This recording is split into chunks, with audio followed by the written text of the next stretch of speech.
Yan mga idol, welcome ulit sa ating teaching potpot. Yan, may bagong upload tayo mga idol, simulan na natin. Paano nga ba tumagal sa iyong trabaho? Yan, ito yung tips ko naman ibibigay sa inyo mga idol. Para tumagal tayo sa ating trabaho, yan. Marami sa ating mga Pilipino nagsasabing hindi na masaya sa kanilang kasalukuyang trabaho. Malamang isa ka sa mga taong nararanasan ng mag-shift ng iba't ibang careers, mawala ng motivation para bumangon ng maaga sa araw-araw at pumasok sa trabaho. Madalas nang nagkakamali sa trabaho na hindi naman kalimitang nangyayari noon at iniisip kung ano ba talaga ang gustong career na tahakin. Sa panahon ngayon, mga idol, ay napakadali na lamang makahanap ng trabaho sa tulong na rin ng mga job posting sites. Pero paano kung gusto mo namang tumagal sa iyong trabaho ngunit isa ka pala? Tandaan na, isa ka pala sa mga nabanggit. Meron tayong 7 tips na maibibigay ko sa inyo. Paano kung gusto mong tumagal pero isa ka pala dito sa 7 na yun na nakalagay. Narito ang ilan sa mga aking mga payo, paalala at career lesson upang ma-overcome mo ang mga nararamdaman mo ngayon at mag-practice at ma-practice ito sa araw-araw mga idol. Okay, simulan na natin. Number 1 mga idol. Dapat matutong makisama sa iyong mga katrabaho. Yan. Araw-araw mong nakikita at nakakausap ang iyong mga katrabaho. Kaya, mas mabuting maging malapit sa kanila. Magaan sa pakiramdam mga idol ang magtrabaho nang wala kang iniisip na kaaway o kaplastikan sa iyong paligid.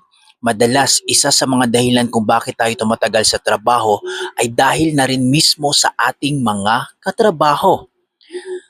Nanghihinayang tayo or nalulungkot tayo na iwan sila sa magandang pinagsamahan at pagkakaibigan.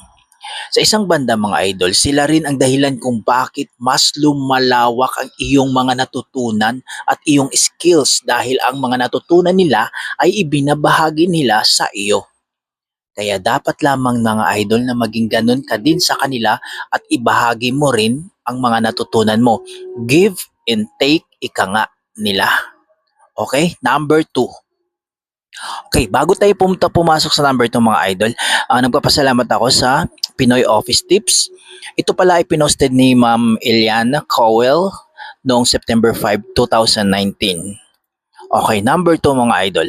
Lahat ng kumpanya ay may kanya-kanyang problema. Kung mayroon mang pinagdadaan ng issue or problema ang iyong kumpanya, ang inyong kumpanya na pinapasukan, normal lamang ito sa isang business lalo na kung nasa process kayo ng pag-achieve sa goal ng inyong kumpanya. Wala namang kumpanya ang hindi dumaraan dito. Masarap sa pakiramdam ang mapagtagumpayan at masolusyonan ninyo ang problema ng inyong kumpanya dahil dito rin tayo higit na mas nagkakaroon ng growth. Ang tagumpay ng kumpanya ay tagumpay rin ng mga empleyado. Number 3 mga idol.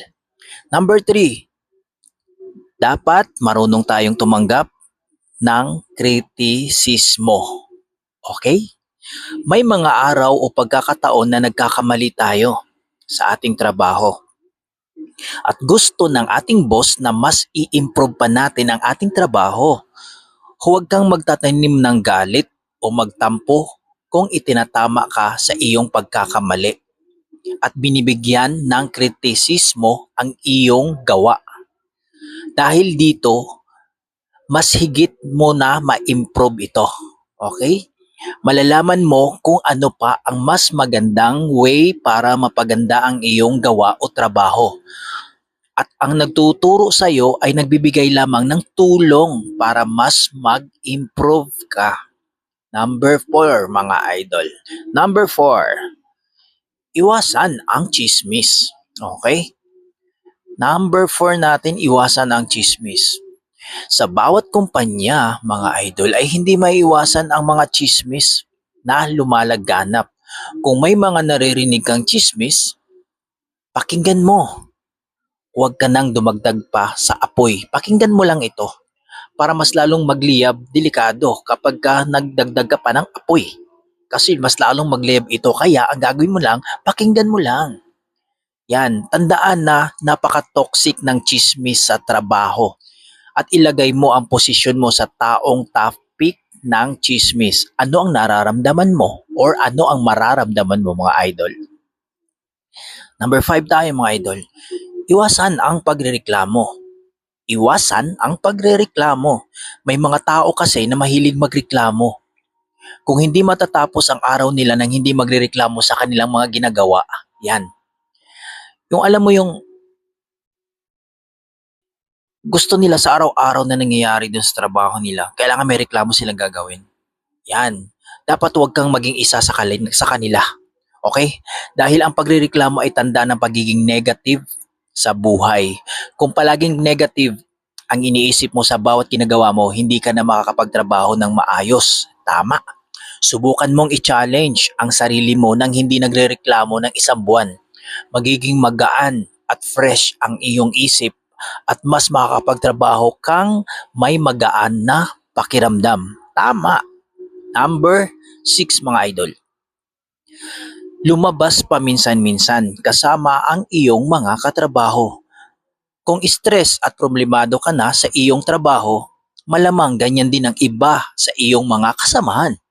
Lumabas kayo paminsan-minsan mga idol, magbanding, video okay, at uminom, basta kaya lamang dalhin ang sarili at hindi masyadong magpapakalasing. Mas magandang lumabas kayo sa araw na ang Biyernes o kapag day off nyo kinabukasan para maiwasan ang pagiging late dahil napuyat. Nakaka-refresh at nakakawala ng stress ang pagkanta at pagsasaya kasama ang iyong mga katrabaho. Nabibigyan din kayo ng pagkakataon para mas makilala pa ang isa't isa mga idol. Okay, number 7, last na mga idol. Matuto ng ibang gawain. Huwag kang makontento sa kung ano lamang ang iyong kaalaman na meron ka ngayon. Tama. Mas makakadagdag sa iyong growth kung marami kang alam na trabaho o gawain. Kung isa ka sa mga empleyado na all around, tingnan mo ito sa positibong paraan at huwag kang puro reklamo. Isipin mong mas mahahasa at mas matututo ka kung marami kang alam na gawain or gawin. Tandaan na mas gusto ng isang kumpanya na i-hire o or alagaan ang isang empleyado kung marami itong kaalaman at kayang gawin na magbebenepisyo ang isang kumpanya at makakatulong ng malaki sa paglago nito. O ayan mga idol, may 7 tips tayo ha para paano nga ba tumagal sa iyong trabaho. Maraming salamat